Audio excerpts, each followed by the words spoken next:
SEC championship game. That's right around your birthday, and you were looking forward to trying to go out there and have success. Just what did that mean to you, what you guys were able to accomplish, and where you guys are now getting ready for the playoff?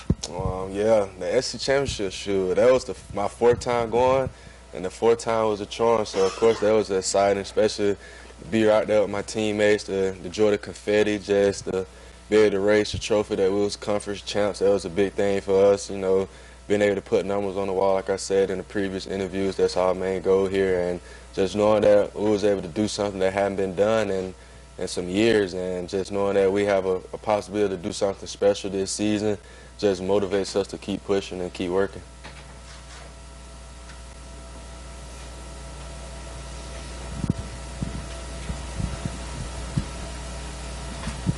So obviously the Ohio State receiver Jackson Smith-Njigba, is not going to play and get ready for the draft. Meanwhile, last year you guys had George Pickens fight his way back from injury to try and compete for a national championship. Is there anything about the Georgia culture that it says to, or do you think it's just the day and age that we live in now? I honestly don't know. I feel like that was a personal decision for him. I don't think playing Georgia has anything to do with it. We're athletes ourselves, and we're humans first. But honestly, I respect his decision. Can't really nothing that I can do, but I know I'm an offensive player. But just looking on the outside, looking in, I feel like he made that decision that was best for him.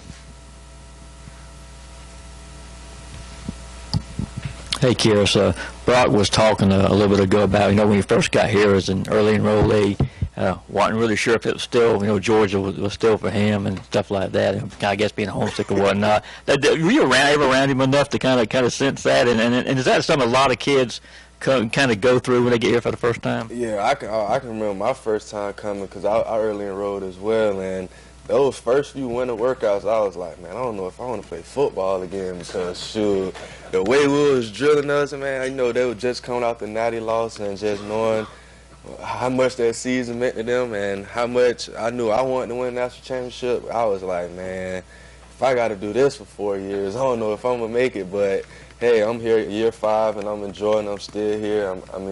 I have no regrets of leaving, and just the fact that I'm able to still be able to be here and make history in all types of ways possible, and just knowing that no workout has killed me yet. So just excited to keep working and just keep building.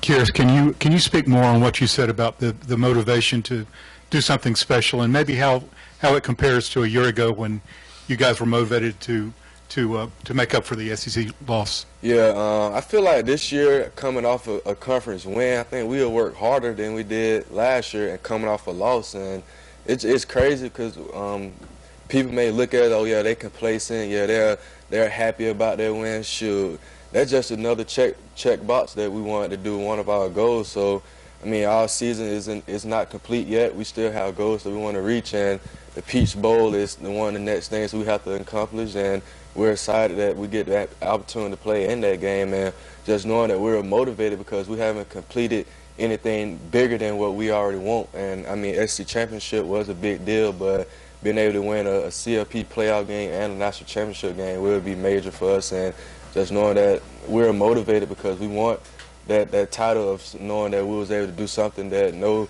CFF team has been able to do, and that's been able to win 2 back-to-back national championships. So that's a major goal for us, and we're motivated by doing that.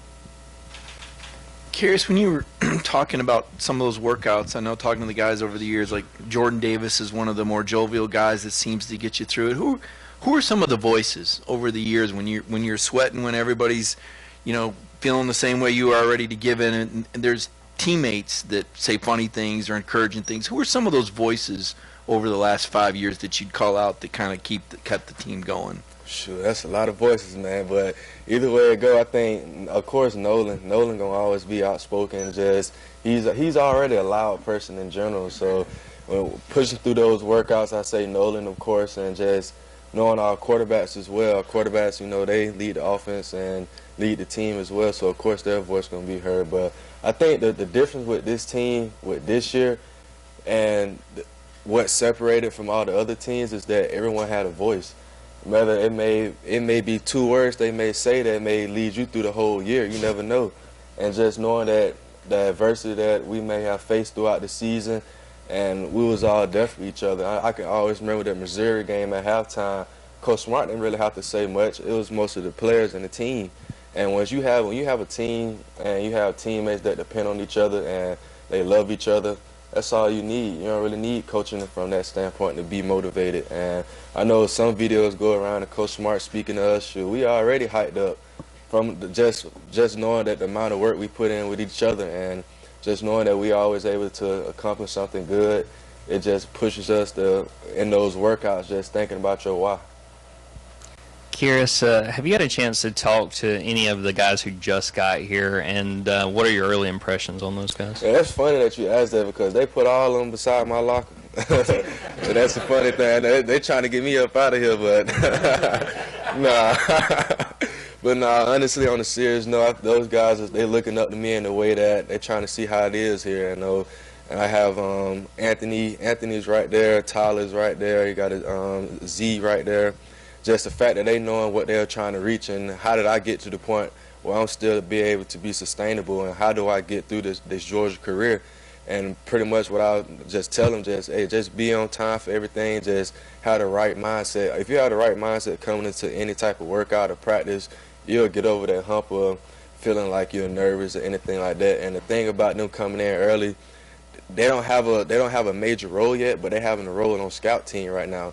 And the importance of them being on scout team, you know, they have fresh legs. You know, they may have had a couple weeks off from their high school playoffs and things like that. But the fact they're coming in to help us and just give us a different look, just really, it's helping them, but it's also helping us as well. So I'm glad that they're here just to get the early jump on how things are done at Georgia.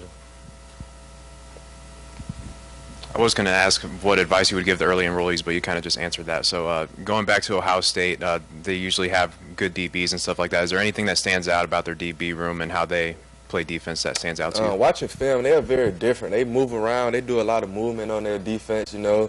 They'll play lineup, play man on you. They'll go some cover zero on you. So they have strong confidence in their DBs and what they do on defense. And their front seven is good. You know, they had one of their guys, 44, I want to say, had a tremendous game. I think it was Penn State they went against. And number 12 on their defense, he is pretty good as well. So they have playmakers, they have athletes, they recruit good, just like how Georgia recruit. And like I said, going into this matchup versus Ohio State, I'm sure the Georgia fans, even including myself, have been waiting for this matchup for years, and I feel like it's a great matchup.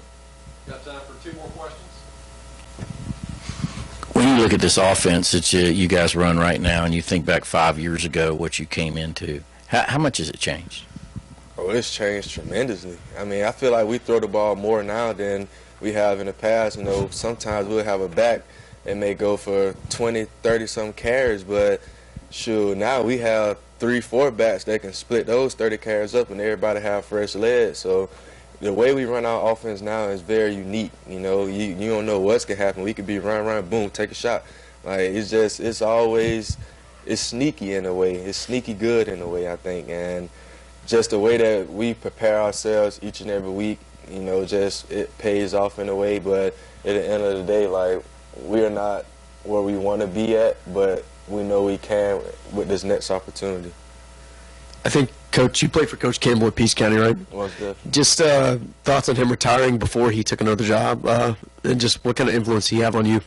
Man, Coach Campbell, one, I love Coach Campbell, man. Without him, I think I wouldn't be the player who I am today, because if you know, Peach County it's a tough program, man. I think it prepared me well to come to college and be able to do the things I do, especially from a strength and conditioning standpoint. You know, we live 5 days out the week, even on game day in high school. So that's the way he prepared us, in the way that I was able to be able to know what I was going to get myself into when I got to college. And half of the stuff that we do at Georgia, we did at Peach County as well, because, you know, Coach Smart, Coach Campbell, I know they always talked a lot, so we would get different ideas from Georgia already. And that was half of the reason why I wanted to come here anyways, and knowing what I was going to be able to get myself into, and just knowing that I'd be prepared for whatever was thrown at me. And with Coach Campbell retired, I feel like the legacy there, I hope it still continues, you know, with a winning tradition. But, I mean, he paved the way for a lot of guys at Peach County. Thank you. Thank y'all.